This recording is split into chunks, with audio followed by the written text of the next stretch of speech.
This channel does not promote any violent, harmful, or illegal activities. All content provided by this channel is meant for an educational purpose only. প্রধানমন্ত্রী বললেন বিশ্বাসঘাতকতা। जिससे के वजह से वंदे मातरम के साथ विश्वासघात किया गया। প্রিয়াঙ্কা তুলে ধরলেন দুটি কারণ। हम ये बहस यहाँ आज 2 वजहों से कर रहे हैं। সোমবার টানা 10 ঘন্টা ধরে লোকসভায় চলল অধিবেশন। আলোচনার প্রসঙ্গ বন্দে মাতরম, দেশের জাতীয় গান। জানিয়ে এত বিস্তর আলোচনা হয়তো গণপরিষদেই দেখা গিয়েছিল, যার প্রতিফলন ঘটল আবার এই বছর। কিন্তু কেন 75 বছর পর আবার সংসদের বুকে বন্দে মাতরম নিয়ে এত আলোচনার কারণ কি, সেই নিয়ে আলোচনা করব আজকে দ্য ব্রিফিং রুমের আরও একটি পর্বের সঙ্গে আমি অব্র। 2 মাস আগের কথা, অক্টোবরের শেষ দিকে বরাবরের মতো মন কি বাতের পর্ব রেকর্ড করলেন প্রধানমন্ত্রী নরেন্দ্র মোদী। তাতেই তিনি প্রথম তুলে ধরলেন বন্দে মাতরমের প্রসঙ্গ। সেই সময় দেশবাসীর কাছে সামান্য একটা আর্জি রেখেছিলেন তিনি বলেছিলেন 150 পূর্তি হতে চলেছে বন্দে মাতরমের, তাই দেশ জুড়ে উদযাপন করতে হবে। 7ই নভেম্বর 2025, 1 মাস আগের কথা, বন্দে মাতরমের গানের 150 বছর পূর্তিতে নয়াদিল্লির বুকে ইন্দিরা গান্ধী ইনডোর স্টেডিয়ামে আয়োজিত হয়েছিল একটি অনুষ্ঠান।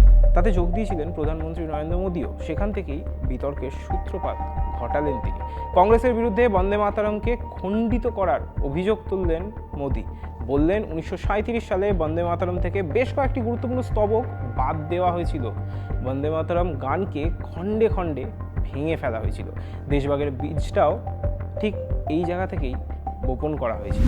প্রধানমন্ত্রীর অভিযোগ কংগ্রেস মানেনি, নিজেদের মতো তারা যুক্তিও সাজিয়ে নিয়েছিল। তবে গোটা বিষয়টি এখানে নিস্তেজ হয়ে গিয়েছিল। কিন্তু শীতকালীন অধিবেশনে তা আবার মাথাচাড়া দিয়ে উঠেছে। সংসদের আলোচনায় নতুন করে ঠাঁই পেয়েছে বন্দে মাতরমের সেই বিতর্ক। কেউ কেউ বলছেন এই ঘটনা সম্ভবত 75 বছরের স্বাধীন ভারতে প্রথমবারই হল। সোমবার সংসদের নিম্নকক্ষে অর্থাৎ লোকসভায় মোদীর হাত ধরেই শুরু হলো বন্দে মাতরম নিয়ে আলোচনা। তিনি বললেন, তোপ দাগলেন এবং তথ্যও দেখালেন। একটাই অভিযোগ যে বন্দে মাতরম গানের মধ্যে জাতীয় সঙ্গীত হওয়ার পূর্ণ রসদ ছিল। সেই বন্দে মাতরম থেকে কিভাবে গুরুত্বপূর্ণ স্তবকগুলো একেবারে ছাঁটাই করে দেওয়া হলো, এই প্রসঙ্গে গান্ধীজির একটি লেখাও তুলে ধরেন তিনি। वो लिखते हैं, ये 1905 की बात है। उन्होंने लिखा, यह गीत इतना लोकप्रिय हो गया है जैसे ये हमारा नेशनल एंथम बन गया है। जो वंदे मातरम 1905 में महात्मा गांधी को नेशनल एंथम के रूप में दिखता था, देश के हर कोने में, हर व्यक्ति के जीवन में जो भी देश के लिए जीता जानता, देश के लिए जागता था, उन सब के लिए वंदे मातरम की ताकत बहुत बड़ी थी। वंदे मातरम इतना महान था, जिसकी भावना इतनी महान थी, तो फिर पिछली सदी में इसके साथ इतना बड़ा अन्याय क्यों हुआ? এরপরেই মোদী সব দায় ঠেলে দেন জওহরলাল নেহরুর দিকে। वंदे मातरम के प्रति मुस्लिम लीग की विरोध की राजनीति तेज होती जा रही थी। मोहम्मद अली जिन्ना ने लखनऊ से 15 अक्टूबर 1937 को वंदे मातरम के विरुद्ध का नारा बुलंद किया। जिन्ना के विरोध के 5 दिन बाद ही 20 अक्टूबर को नेहरू जी ने नेताजी सुभाष बाबू को चिट्ठी लिखी। उस चिट्ठी में जिन्ना की भावना से नेहरू जी अपनी सहमति जताते हुए कि वंदे मातरम की, ये जो उन्होंने सुभाष बाबू को लिखा है, वंदे मातरम की आनंद मठ वाली पृष्ठभूमि मुसलमानों को इरिटेट कर सकती। वंदे मातरम गीत गाया, लेकिन देश का दुर्भाग्य कि 26 अक्टूबर को कांग्रेस ने वंदे मातरम पर समझौता कर लिया।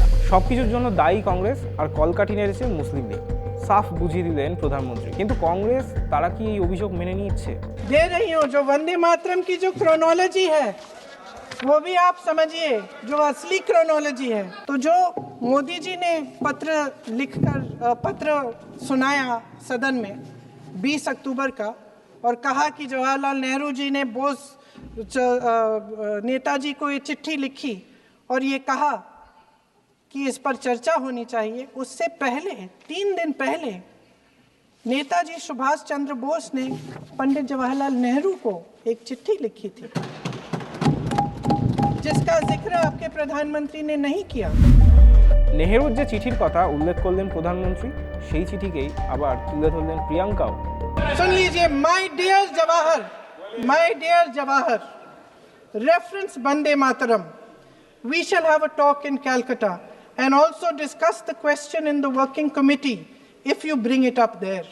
I have written to Dr. Tagore to discuss this matter with you when you visit Santi Niketan. Please do not forget to have a talk with him when you visit Santi Niketan. ये 17 अक्टूबर को लिखी जाती है। 20 अक्टूबर को नेहरू जी इसका जवाब देते हैं। इस जवाब की एक पंक्ति प्रधानमंत्री जी ने सुनाई, बाकी पंक्तियां क्यों नहीं सुनाई? क्योंकि उनमें नेहरू जी क्या कह रहे हैं? There is no doubt that the present outcry against Vande Mataram is to a large extent a manufactured one by the communalists.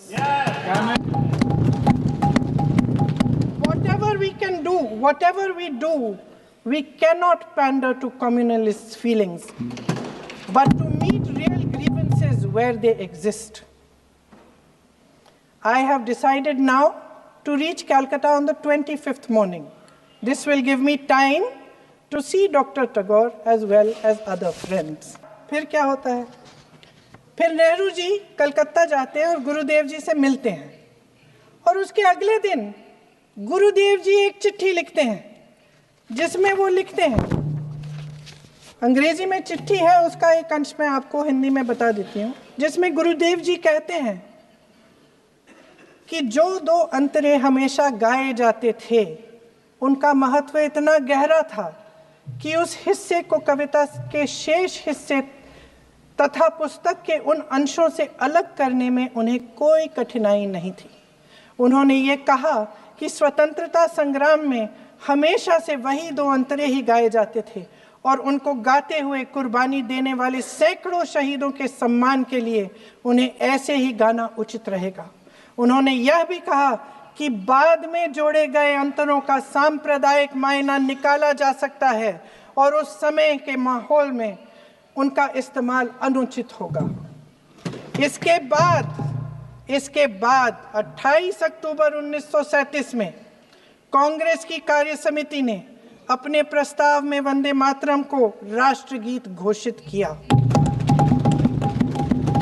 उन्हीं दो अंतरों को कार्य समिति की बैठक में महात्मा गांधी जी, नेताजी सुभाष चंद्र बोस, पंडित नेहरू, आचार्य नरेंद्र देव जी, सरदार पटेल जी, गुरुदेव रविंद्रनाथ टैगोर जी सब मौजूद थे। इस प्रस्ताव के ये सभी महापुरुष इस प्रस्ताव से सहमत थे। 1937 সাল রবীন্দ্রনাথ ঠাকুর চিঠি লিখলেন বুদ্ধদেব বসুকে। তাতে তিনি লিখলেন, বন্দে মাতরম ব্যাপারটা নিয়ে বাঙালি হিন্দু সমাজে যে উন্মত্ত বিক্ষোভের আলোড়ন উঠেছে, আমার বুদ্ধিতে এ আমি কখনো কল্পনাও করিনি। এই চিঠির প্রসঙ্গ ছিল কংগ্রেস সভায় বঙ্কিমচন্দ্রের গান বন্দে মাতরম গাওয়া উচিত কিনা সেই নিয়ে। মুসলমান সমাজের পক্ষ থেকে এই গানকে নিয়ে বিভিন্ন আপত্তি উঠেছিল, কারণ এই গানের প্রথম 2 স্তবকের পর নানা পৌত্তলিক শব্দে দেশমাতার আরাধনা হয়েছে, কিন্তু এই পৌত্তলিকতা ইসলাম ধর্মের বিরুদ্ধ। তাছাড়া বঙ্কিমচন্দ্রের আনন্দমঠ উপন্যাসে গানটির ব্যবহার যে প্রসঙ্গে উঠে এসছে তা নিয়েও মুসলিমদের মধ্যে একটি বিরোধিতা তো রয়েছেই। এই প্রসঙ্গে জিন্নার দিকটাও তুলে ধরা প্রয়োজন। 1938 সালে সিন্ধ প্রদেশে করাচিতে আয়োজিত মুসলিম লীগের কনফারেন্সে জিন্না বলেছিলেন, কংগ্রেস বন্দে মাতরম গান দিয়ে আইনসভা শুরু করেছিল, যা কেবল মূর্তি পুজো নয় বরং মুসলিমদের প্রতি ঘৃণা ছড়ানোর একটি স্রোত বটে। এই বিরোধিতা কারোর চোখে ন্যায্য, কারোর চোখে ভুল হতেই পারে, তবে ঐতিহাসিক দিক থেকে এই ঘটনা এবং মন্তব্যের গুরুত্ব কম নয়। বিশেষ করে বন্দে মাতরম রচনার 150 বছর পর যখন সেটিকে ঘিরে ফের বিতর্কের জন্ম নিয়েছে, তখন এই মন্তব্য অত্যন্ত তাৎপর্যপূর্ণ বললেই চলে। রাজনৈতিক বিশ্লেষকদের মতে বর্তমানে বিজেপি নেতানেত্রীরা বন্দে মাতরম প্রসঙ্গে দুটি ইস্যুকে বারংবার টেনে তুলে আনার চেষ্টা করেছেন, একটা সরাসরি, অন্যটা ইঙ্গিতে। প্রথম ইস্যু বন্দে মাতরমের স্তবক বাদ পড়া, দ্বিতীয় বন্দে মাতরমকে জাতীয় সঙ্গীত হিসেবে তুলে ধরা। দুই পক্ষের আক্রমণ পাল্টা আক্রমণ একটা বিষয় স্পষ্ট করে দিয়েছে যে বন্দে মাতরমের স্তবক বাদ দেওয়ার সিদ্ধান্তটা সম্পূর্ণভাবে কিন্তু রবীন্দ্রনাথ ঠাকুরের ছিল, বা বলা চলে তাতে তার একটা অংশীদারিত্ব বা অনেকটা অংশীদারিত্ব ছিল। এবার এই প্রসঙ্গে একটা বিষয় উল্লেখ করা খুবই প্রয়োজন। বন্দে মাতরম নিয়ে নেতাজি সুভাষচন্দ্র বোস এবং রবি ঠাকুরের মধ্যে বিস্তর আলোচনা হয়েছিল নেহেরুর সঙ্গেও। রবীন্দ্রনাথ ঠাকুর নেহেরুকে এই প্রসঙ্গে একটি চিঠি লিখেছিলেন, যার সারমর্ম হলো বন্দে মাতরমের প্রথম অংশে প্রকাশিত মাতৃভূমির যে ব্যাখ্যা রয়েছে তা অবিনশ্বর, কিন্তু এটাও অস্বীকার করার মতো নয় যে গোটা কবিতায় ভাবনা বার্তা মুসলিমদের মনে আঘাত আনতে পারে। যেহেতু এই কবিতার প্রথম অংশের সঙ্গে স্বাধীনতা আন্দোলনের যোগ রয়েছে, তাই গোটা কবিতাকে তুলে ধরার প্রয়োজন নেই। ওই অংশের স্বতন্ত্র ভাবনা রয়েছে যা অনেকটাই আনন্দমঠের কাহিনীর সঙ্গে যুক্ত। অবশ্য বেশ কিছু ঐতিহাসিকের মতে রবীন্দ্রনাথ ঠাকুর মনে করতেন না বন্দে মাতরমের এই বিতর্কিত স্তবকগুলিতে খুব বেশিও পৌত্তলিকতা রয়েছে। 1875 সালে ওই কবিতা লেখা হয়, কয়েক বছর পর আনন্দমঠ উপন্যাসে অন্তর্ভুক্ত করা হয়। সেখান থেকে তুলে নিয়ে ওই কবিতাকে গানের সুর দিয়েছিলেন খোদ রবীন্দ্রনাথ ঠাকুরই। 1896 সালের কংগ্রেস অধিবেশনে এই গান সমবেত কণ্ঠে গাওয়া হয়েছিল। রবীন্দ্রনাথ ঠাকুর এই গানকে স্বদেশী আন্দোলনের প্রেক্ষাপটেও তুলে ধরেছিলেন, কিন্তু তবুও কেন 1937 সালে তিনি এই বাদ দেওয়ার মতটা দিলেন? অনেকের মতে রবি ঠাকুর দূরদর্শী ছিলেন। বঙ্গভঙ্গের পর একদিকে হিন্দুবাদী রাজনীতি, অন্যদিকে মুসলিম লীগের বাড়বাড়ন্ত, এই দুই মেরুর মাঝে যে বন্দে মাতরমকে পড়তে হবে তা তিনি আগাম টের পেয়েছিলেন। এই ভাবনাই হয়তো কাজ করেছিল সেই সময়। বন্দে মাতরমকে জাতীয় সঙ্গীত করার পক্ষে সংসদে কথা না উঠলেও তা উঠেছে বিজেপি নেতা নেত্রীদের মুখে। এই গানের মধ্যে জাতীয় সঙ্গীত হওয়ার পূর্ণ রসদ ছিল বলেই মত গেরুয়া শিবিরে। তাহলে সেই দৌড়ে কেন পিছিয়ে পড়ল? ধর্মীয় মেরুকরণ কি অন্যতম কারণ হলো বন্দে মাতরমের এই পিছিয়ে পড়ার ক্ষেত্রে? বলে রাখা প্রয়োজন, এই জাতীয় সঙ্গীত নির্ধারণের নেপথ্যে নেহেরু এবং আমাদের বাংলার প্রাক্তন মুখ্যমন্ত্রী বিধানচন্দ্র রায়ের মধ্যে বেশ কিছু চিঠি চালাচালি হয়েছিল। প্রাক্তন আমলা শরৎ চক্রবর্তীর লেখা মুখ্যমন্ত্রীদের সঙ্গে বইয়ের প্রথম খণ্ডে সেটি উল্লেখ রয়েছে। 1948 সালের 14 জুন বিধানচন্দ্র রায় চিঠিতে জওহরলাল নেহরুকে লিখছেন, জাতীয় সঙ্গীত হিসেবে জনগণমন ব্যবহার করা কি আপনার নির্দেশ, নাকি এ বিষয়ে আপনি আমাদের মতামত চেয়ে পাঠিয়েছেন? যদি এটা নির্দেশ হয় তবে আমাদের বলার কিছু নেই, আর কিন্তু যদি মতামতের প্রশ্ন হয় তাহলে বলতে পারি পশ্চিমবঙ্গের মন্ত্রিসভার মতে জাতীয় সঙ্গীত হওয়ার ব্যাপারে বন্দে মাতরমের দাবি যে অনেক বেশি, সেটা বিবেচনা করে দেখা উচিত। তার সংযোজন রবীন্দ্রনাথের উপর আমাদের বিপুল শ্রদ্ধা ও ভালোবাসা থাকা সত্ত্বেও পশ্চিমবঙ্গের মন্ত্রিসভা একযোগে বলেছে বন্দে মাতরমই জাতীয় সঙ্গীত হওয়া উচিত। আমাদের এও সন্দেহ নেই যে আমরা এ ব্যাপারে পশ্চিমবঙ্গের জনগণের মতামতই ব্যক্ত করছি।